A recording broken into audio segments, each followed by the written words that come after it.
La question de l'alimentation et de l'agriculture est au cœur des politiques publiques locales. La ville de Montsartou a créé en 2019 le réseau Cantine Durable Territoire Engagé, qui regroupe 10 collectivités issues de 8 régions différentes. Durant 2 ans, elles ont échangé leurs pratiques en matière d'alimentation durable. Elles ont pu bénéficier d'un accompagnement basé sur l'expérience de Montsartou, qui les aide à développer et à mettre en place leur projet alimentaire de territoire, leur PAT. Cette commune de 10 000 habitants du sud-est de la France a d'abord commencé en proposant des repas 100% bio aux enfants, sans surcoût, grâce à une réduction du gaspillage alimentaire. La grande majorité des légumes proviennent d'une régie agricole, une ferme municipale de 6 hectares. Elle a ensuite développé un projet alimentaire de territoire, un PAT, animé notamment par un service municipal nommé la Maison d'éducation à l'alimentation durable. La Maison d'éducation à l'alimentation durable travaille plusieurs axes transversaux, comme l'installation d'agriculteurs, la sensibilisation de tous les publics à l'alimentation durable ou encore le développement de l'offre de produits bio locaux sur son territoire. L'accompagnement proposé par Montsartou se base sur l'approche écosystémique des PAT.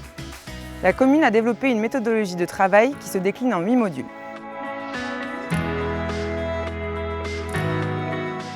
La restauration collective est un véritable levier dans la mise en œuvre des PAT. Tout d'abord, vous pouvez commencer par mettre en place des micro-bonnes pratiques. Ce sont des actions qui sont souvent peu coûteuses et faciles à mettre en œuvre, comme par exemple le service à la portion, les petites ou les grandes faims, ou encore le tri et la pesée du gaspillage alimentaire.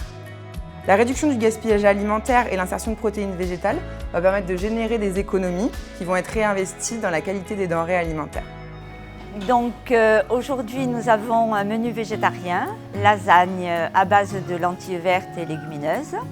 Nous privilégions 2 fois par semaine repas végétarien, un à base d'œufs, un autre à base de légumineuses.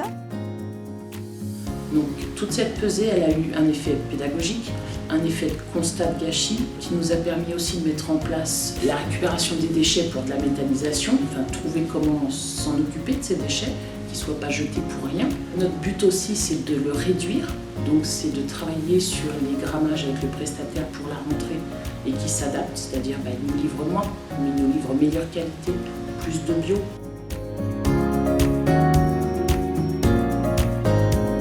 Il y a également des actions qui visent à sensibiliser le grand public et le public scolaire. Ce sont les micro-bonnes pratiques d'éducation. Donc au niveau du public scolaire, les enfants peuvent être sensibilisés à la nutrition, par exemple avec des ateliers de cuisine ou des ateliers de dégustation. Ils peuvent également découvrir la biodiversité ou l'agriculture par le biais de visites à la ferme ou encore de jardins pédagogiques. Nous vous conseillons de vous rapprocher d'associations ou d'agriculteurs locaux qui peuvent proposer ce type d'activité sur le temps périscolaire par exemple. Pour le grand public, les collectivités peuvent accompagner les citoyens au niveau des changements de pratiques avec le défi foyer à alimentation positive par exemple. Le défi des foyers à alimentation positive, c'est un défi national qui vise à accompagner des foyers dans le changement de leurs pratiques alimentaires pour tendre vers une alimentation avec plus de produits bio, de produits locaux, de produits de saison, tout en conservant une alimentation saine et à un budget constant. Ça passe notamment par l'organisation d'ateliers, comme des ateliers jardinage, des ateliers de cuisine, des soirées sur la diététique ou des visites de producteurs et de points de vente locaux qui proposent des produits liés à l'alimentation durable. Et si ça vous intéresse de développer ce type de défi sur votre territoire, vous pouvez vous adresser à la Fédération nationale des agriculteurs bio ou au groupement d'agriculteurs bio de votre territoire qui vous accompagneront pour mener ce type de défi sur votre territoire.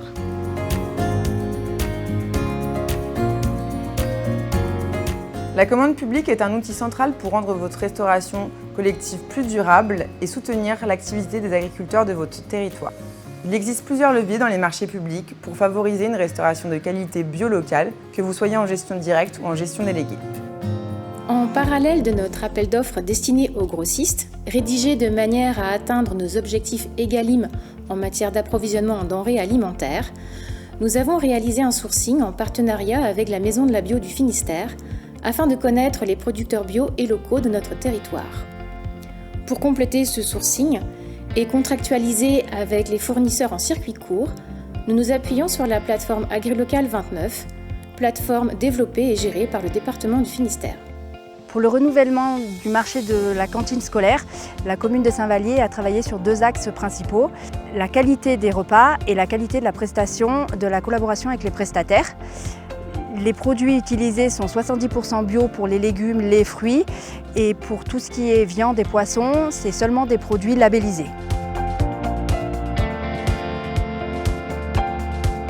Le diagnostic de territoire est un prérequis pour la mise en œuvre des PAT.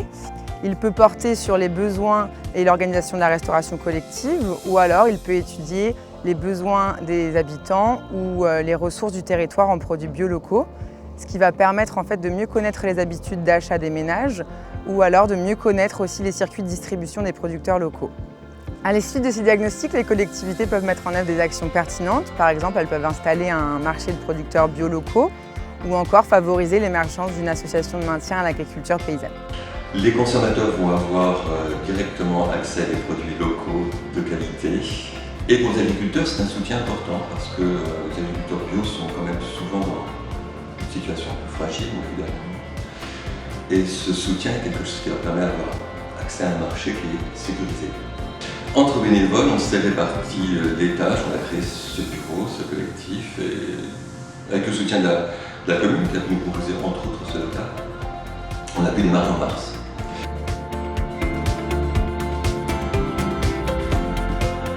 Les collectivités peuvent favoriser l'émergence de projets agricoles, soit pour approvisionner la restauration collective, soit pour développer l'offre durable sur leur territoire. Elles peuvent par exemple installer des agriculteurs sur des terres dont elles ont la maîtrise, ou alors accompagner les porteurs de projets en les mettant en relation avec des propriétaires fonciers ou avec des acteurs du monde agricole. Pour relever le défi de l'approvisionnement des cantines scolaires, confrontés à un manque de production locale dans les Alpes-Maritimes et sur la Côte d'Azur, il y a très peu d'agriculteurs locaux. Montsartou, de dépit, s'est lancé un défi. Pourquoi on ne ferait pas nous-mêmes la production de légumes? C'est pour ça qu'on a eu cette idée de régie municipal agricole qui en fait est sur des terres municipales, une propriété de 6 hectares, le domaine de Haute-Combe.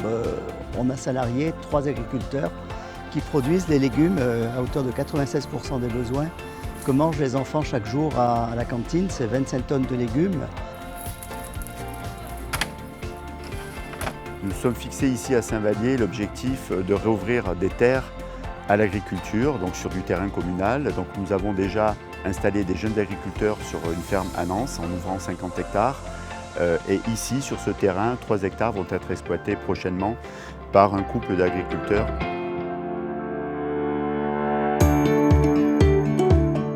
Construire sa souveraineté alimentaire sur un territoire est extrêmement intéressant et possible.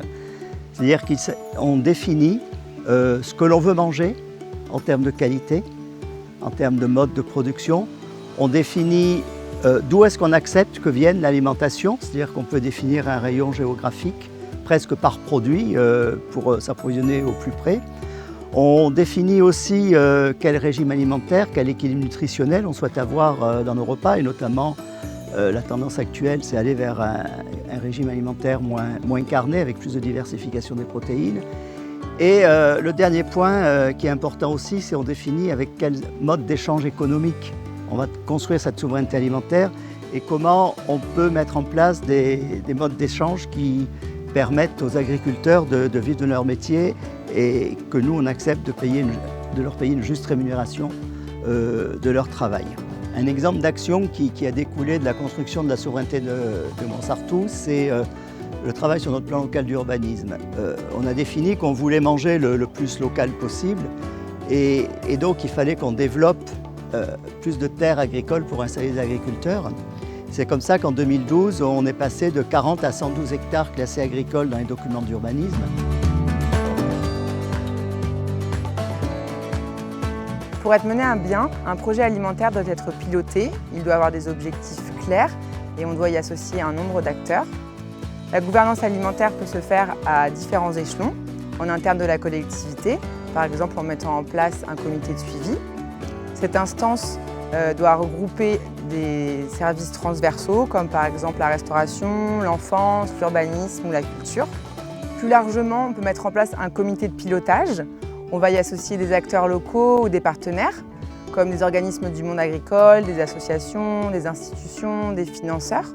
Et en fait, avec le monde de la recherche, avec la société civile, on va pouvoir enrichir nos idées et confronter nos actions, souvent à un regard extérieur et bienveillant. Il est aussi intéressant pour les collectivités de travailler en réseau, donc avec des collectivités de leur territoire, par exemple avec les réseaux régionaux des PAT, ou alors de travailler avec des réseaux nationaux comme le Club des territoires d'Un Plus Bio. Au sein de ces réseaux, on va pouvoir échanger, débattre et aussi partager les bonnes pratiques. Nous avons créé un réseau de cantines pour favoriser les échanges de bonnes pratiques entre les cantines de notre territoire. Le gaspillage alimentaire est l'un des grands thèmes avec des mesures mises en place par le service déchets de notre intercommunalité. Ce réseau des cantines sera un outil très pragmatique pour aller dans le sens de la loi Egalim, c'est-à-dire favoriser les achats de denrées locales tout en maintenant la qualité et surtout sans en augmenter le prix des repas.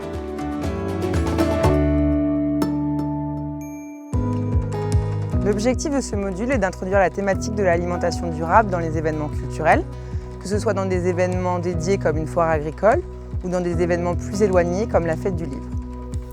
Faire le lien entre alimentation durable et pratiques culturelles pour toucher le plus grand nombre était l'une des ambitions de la programmation festive à table.